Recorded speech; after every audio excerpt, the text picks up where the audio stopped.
दोस्तों नमस्कार, welcome to GS fighters.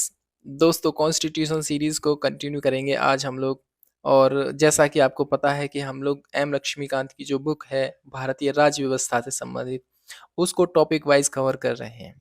और इसी कड़ी में आज हमारा जो है लेक्चर नंबर 4 है, जिसमें हम लोग पार्ट 1 के अंदर संविधान में जो दे रखा है संघ और इसके राज्य क्षेत्रों के बारे में, उसके बारे में हम यहाँ पर डिस्कस करेंगे। ठीक है, छोटा सा टॉपिक होगा और छोटा सा लेक्चर होगा।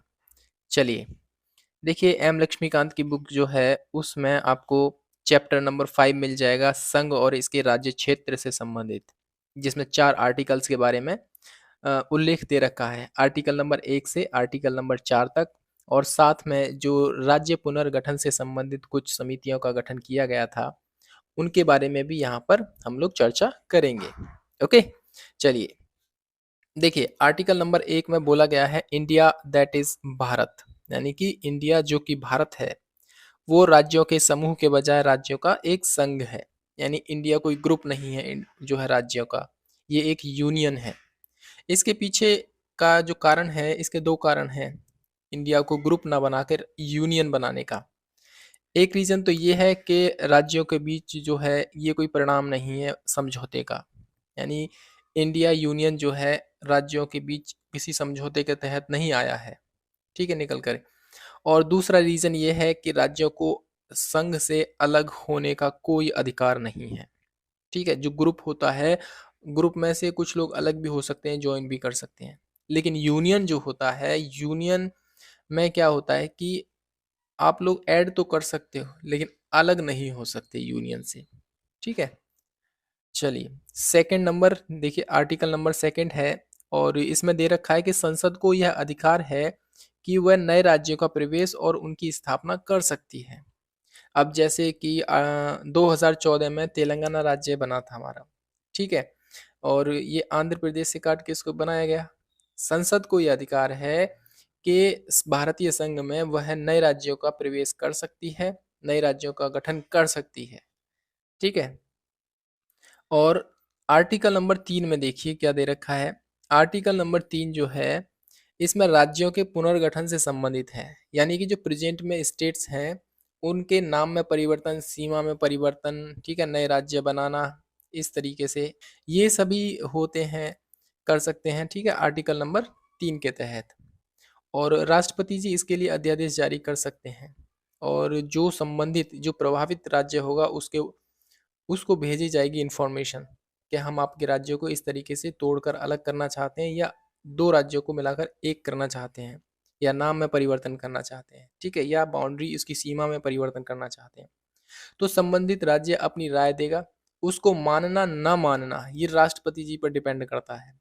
यहाँ पर राष्ट्रपति जी मतलब जो काउंसिल ऑफ मिनिस्टर्स हैं, ठीक है, मंत्रिमंडल जो है हमारा, केंद्रीय मंत्रिमंडल, उस पर डिपेंड करता है कि वो राज्य की राय माने या ना माने। ठीक है, देखिए हमने यहाँ पर एक चीज़ और लिखी है, भारत विभाज्य राज्यों का अविभाज्य संघ है। ज़्यादा दिमाग लगाने की ज़रूरत नहीं है, सीधा सीधा सा कंसेप्ट है कि भारत विभाज्य राज्यों का, यानी कि भारत के जो राज्य हैं उनका विभाजन किया जा सकता है, लेकिन अविभाज्य संघ है, यानी कि उसके संघ का यानी यूनियन का डिवाइडेशन नहीं हो सकता। ठीक है, राज्यों को तोड़ना मरोड़ना ये सब हो सकता है, लेकिन यूनियन के साथ नहीं होना चाहिए कुछ भी। ठीक है, आर्टिकल नंबर 4 में देखिए आप लोग, कुछ नहीं दे रखा है इसमें, सिर्फ इतना दे रखा है कि आर्टिकल नंबर 2 में जिसमें राज्यों की नए राज्यों की स्थापना से संबंधित है वो, और आर्टिकल नंबर 3 में जो कि नए राज्य बनाना, उनके नाम में परिवर्तन करना, सीमा में परिवर्तन करना, ये सभी जो होंगे ना परिवर्तन, ये अंडर आर्टिकल नंबर 368 के तहत नहीं माने जाएंगे। ठीक है, आर्टिकल नंबर 368 में आपको पता होगा कि संविधान में संशोधन की प्रक्रिया ली है, तो आर्टिकल नंबर 2 और 3 में होने वाला परिवर्तन आर्टिकल नंबर 368 के तहत नहीं माना जाएगा। और ये जो प्रक्रिया है ये साधारण बहुमत के आधार पर होगी, और 368 में जो प्रक्रिया होती है वो विशेष बहुमत के आधार पर होती है। ठीक है, चलिए अब आते हैं हम, देखिए यहाँ पर कुछ इम्पोर्टेंट जो है आयोग हैं जो राज्य पुनर्गठन से संबंधित, उनका गठन हुआ था समय समय पर। और जैसे सबसे पहला आयोग धर आयोग था, जो कि वर्ष 1948 में ही गठित किया गया था। राज्यों का पुनर्गठन भाषाई आधार पर ना होकर प्रशासनिक सुविधा के आधार पर होना चाहिए। देखिए, जब देश आज़ाद हुआ था तो वर्ष 1956 तक राज्य पुनर्गठन आयोग तक, यानी फजल अली का जो आयोग था, उन्होंने अपनी रिपोर्ट 1956 में दी थी। तो 1956 तक जो राज्य थे हमारे, वो वर्गों में डिवाइड थे। अभी जो आप देख रहे हो प्रेजेंट में, केंद्र शासित प्रदेश और राज्य जो हैं, इनमें डिवाइड नहीं थे। हमारे राज्य ए बी सी डी इस तरीके से 4 वर्गों में डिवाइड थे।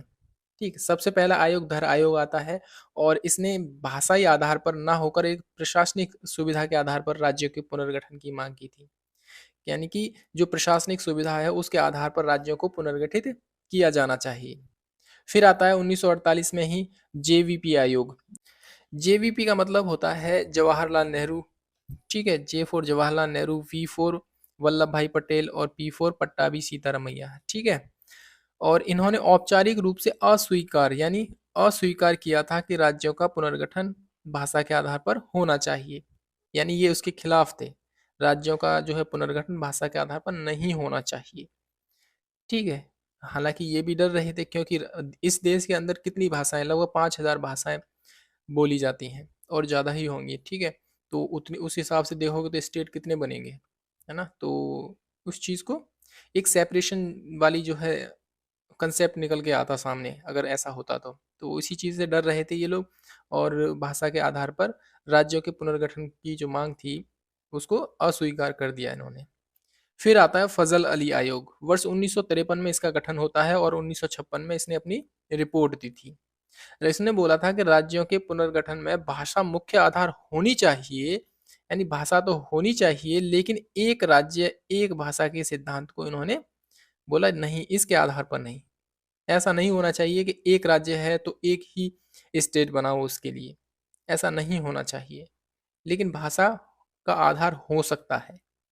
ठीक है, चलिए, देखिए फजल अली आयोग जो था, इसने सलाह दी थी कि जो राज्यों का वर्ग है, पहले अभी हमने बताया कि ए बी सी डी वर्ग में राज्य डिवाइड थे, उसके आधार पर, यानी फजल अली आयोग की जो सिफारिशें थी उसके आधार पर राज्यों को केंद्र शासित प्रदेश और राज्यों में डिवाइड कर दिया गया था। और इस प्रकार वर्ष 1956 में 14 राज्य थे और 6 केंद्र शासित प्रदेश उभर कर सामने आते हैं।